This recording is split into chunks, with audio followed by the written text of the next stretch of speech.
ಬೀದರ್ನಲ್ಲಿ ಮರಕ್ಕೆ ಸಿಡಿಲು ಬಡಿದು ಅವಾಂತರ ಆಗಿರುವುದು. ಎಮ್ಮೆ ಕರು ಸ್ಥಳದಲ್ಲಿ ಸಾವನ್ನಪ್ಪಿದೆ. ಮಹಿಳೆ ಗಾಯಗೊಂಡಿದ್ದಾರೆ ಅನ್ನೋದು ಗೊತ್ತಾಗ್ತಾ ಇದೆ.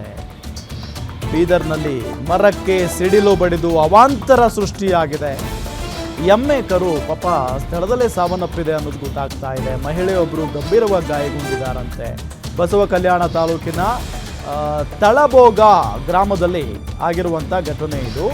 ಮರಕ್ಕೆ ಕಟ್ಟಿದ ಎಮ್ಮೆ ಕರು ಬೆಚ್ಚುತ್ತಿದ್ದಾಗಲೇ ಸಿಡಿಲು ಬಡಿದು ಬಿಟ್ಟಿದೆ ಮರಕ್ಕೆ. ಹಾಗಾಗಿನೇ ಈ ದೊಡ್ಡವರೆಲ್ಲ ಹೇಳ್ತಾ ಇರ್ತಾರೆ, ಈ ಮಳೆ ಟೈಮ್ನಲ್ಲಿ ಗುಡುಗು ಸಿಡಿಲು ಬರುವಂಥ ಟೈಮ್ನಲ್ಲಿ ಮರಗಳ ಕೆಳಗಡೆ ನಿಂತ್ಕೋಬಾರ್ದು ಅಂತ ಹೇಳಿ. ಯಾಕೆಂತ ಅಂದರೆ ಯಾವ ಮರಕ್ಕೆ ಯಾವಾಗ ಈ ಸಿಡಿಲು ಬಡಿದು ಬಿಡುತ್ತೋ ಹೇಳೋಕ್ಕಾಗಲ್ಲ. ಸೊ ಅದರಲ್ಲೂ ಈ ಹಳ್ಳಿಗಾಡಿನಲ್ಲಿ ಏನು ಮಾಡ್ತಾರೆ ಅಂತ ಅಂದರೆ ಮರಗಳ ಕೆಳಗಡೆ ನಿಂತ್ಕೊಳ್ಳೋದು ಅಥವಾ ಈ ದನ ಕರುಗಳನ್ನು ಮರಗಳಿಗೆ ಕಟ್ಟೋದು, ಮರಗಳ ಕೆಳಗಡೆ ಕಟ್ಟೋದು ಅದೆಲ್ಲ ಮಾಡ್ತಾ ಇರ್ತಾರೆ. ಸೊ ನೋಡಿ ಹಂಗೆ ಆಗಿದೆ. ಮರಕ್ಕೆ ಕರುವನ್ನು ಕಟ್ಟಿದ್ರಂತೆ. ಸೊ ಅದನ್ನು ಬಿಚ್ಚಬೇಕು ಅಂತ ಹೋಗಿದಾರಂತೆ ಆ ಮಹಿಳೆ ಪಾಪ. ಆ ಸಂದರ್ಭದಲ್ಲಿ ಏಕಾಏಕಿಯಾಗಿ ಸಿಡಿಲಿನ ಹೊಡೆತಕ್ಕೆ ಮರದ ಬುಡ ಛಿದ್ರ ಆಗಿ ಹೋಗ್ಬಿಟ್ಟಿದೆ. ಸೊ ಹಂಗಾಗಿ ಒಬ್ಬ ಮಹಿಳೆ ಅಲ್ಲಿ ನೋಡಿ ಮಲ್ಕೊಂಡಿದ್ದಾರೆ, ಆಸ್ಪತ್ರೆಯಲ್ಲಿ ಚಿಕಿತ್ಸೆ ಪಡಿತಾ ಇದ್ದಾರೆ. ಅವ್ರ ಹೆಸರು ರಾಜೇಶ್ವರಿ ಅಂತ ಹೇಳಿ.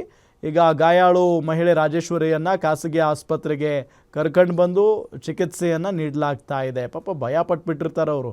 ಜೊತೆಗೆ ಒಂದು ಪಾಪ ಕರು ಕೂಡ ಸತ್ತು ಹೋಗಿದೆ.